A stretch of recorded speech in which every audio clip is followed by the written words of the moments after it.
Welcome to the new series of Amazon webinars from Sell Beyond. My name is Eloise Finch. I'm founder of Sell Beyond, and I'm delighted to welcome Mario, who I'll allow to introduce himself. Hi, I'm Mario.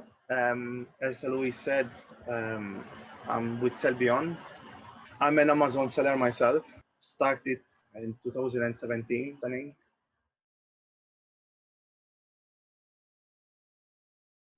We all, let's say, sell an item, and sometimes our manufacturer or supplier will not be able to supply us fast enough, and you will know. So you will know that you will only get your stock in 3 months' time, okay? And you've run out of stock. We have the habit. I mean, I used to do this mistake. We have the habit of leaving the item there, dormant, inactive.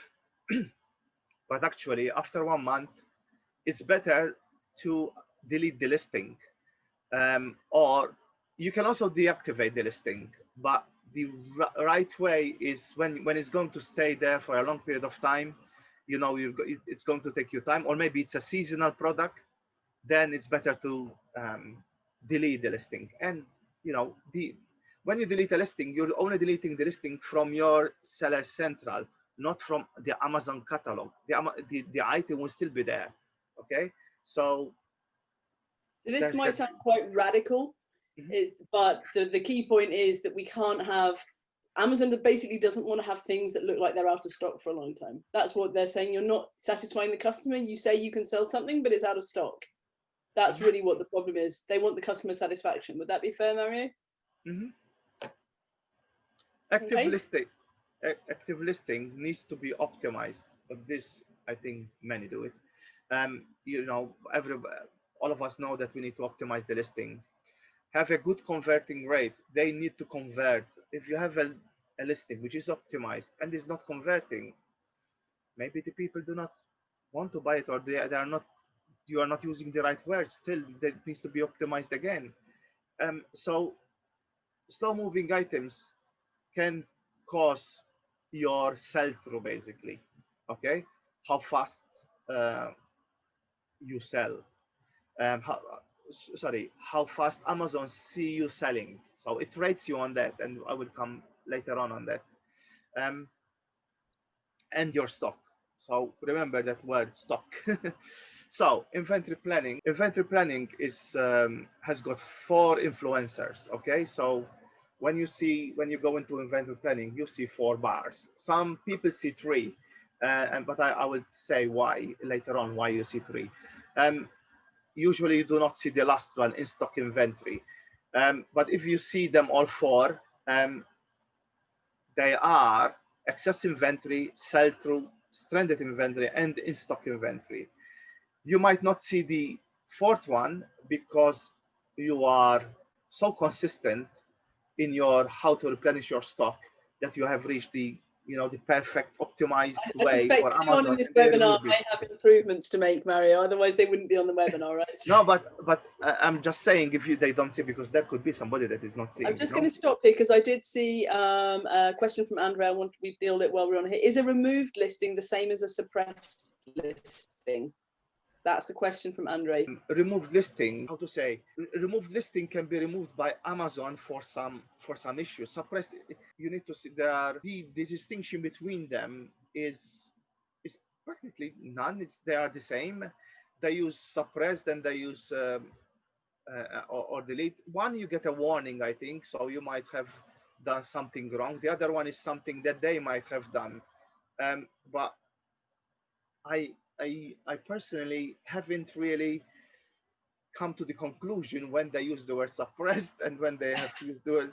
So yeah, but I think suppressed is when it's my perception here, so I might be wrong. Suppressed is when they suppress it, when they do something, and when they delete it is when you do something.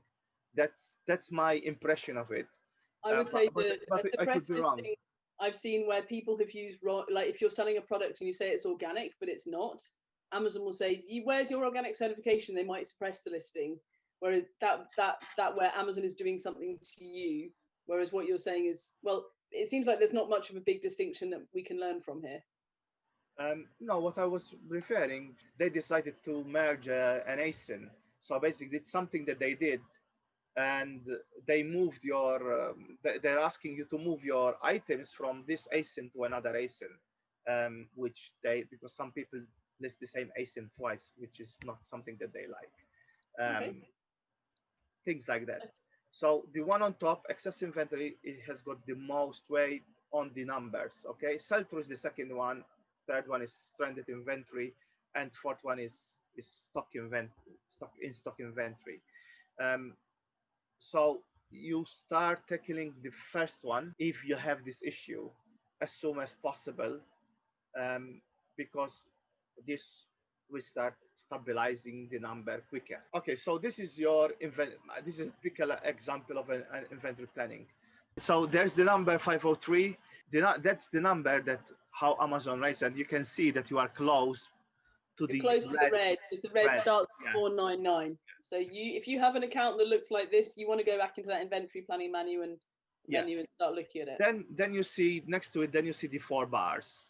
Now, all bars should be in green, but the first one should be at the top. Okay, you should not have excess inventory in theory. Okay, and stranded inventory, you should not have stranded inventory neither. So those two should be at the maximum. Okay, and it's easy. Stranded inventory, they are wasting space on in Amazon warehouse, so they don't want them there. So that's why they penalize you. Take them out. Basically, they're stranded. It's useless, or get disposed of them. You have those options. Select whichever you like. Excess inventory is when you are overstocking, or you have sent stock and of an item. Let's say it's a new item, so you wouldn't know how much you need to send. Although now they are limiting you to send 200. Before it was not the case, and because they start monitoring this item, they realize that you send more than you should. Excess inventory can also be, okay, Q4 is coming. Okay, let's fill Amazon warehouse with stock. Unfortunately, it doesn't work like that anymore. You cannot fill the Amazon warehouse. Now they penalize you, and your excess inventory is very costly. Everybody is different, so I cannot really say what is excess or not. You need to check your numbers and see what Amazon is saying, what is excess, because Amazon tries to tell you what is excess and what is not, but you judge. We have child ASINs that are inactive and have been for some time. They've been replaced and updated by new schools with the same parent ASIN. We keep them in that listing so that the reviews from the inactive ASINs are still linked to the parent, with those inactive child ASINs negatively affect our avatar score. So, as I said, the catalog is not deleted, so those items will still be there. Good question. If you delete the listing, you first of all, if you delete the listing, you are not deleting those reviews. Okay, the reviews will stay there, but please note that the reviews are losing their way also, because they are old now, and they're becoming old if you have replaced them with a listing. So what you are deleting is the actual listing in Seller Central. In theory, it shouldn't affect, but I haven't maybe experienced it enough, so I will be. I need to check on this, to be honest, once I hit 100%. But in theory, it should not affect. Okay, thank you very much. Right, we'll go back to the presentation where we are looking at lots of large numbers of money you could be paying Amazon and FBA storage because you're in the yellow. Yeah. So the next box is what you have paid in storage. So so this number could be good, could be bad. Okay, it depends from what your stock is. What I'm indicating here is that you need to check this number, how it's going, how it's growing, and you will see this growing or going either higher or lower every week. This is where you will start to notice whether you are paying a lot or you are paying the right amount. So keep an eye on that number. Below, the one in red, there is 528 and 543. Right now, this chart is showing that you are 503, but the highest you were since week 30, okay, was 528. So as you can see, from 528 to 503, the Something's jump happened. was very quick. Yeah. So this is what I mean. Just because you are safe, it doesn't mean you are safe. The number can go down very quickly if you do some mistakes. Amazon is always watching you. So this is something you really have to look at on a weekly basis.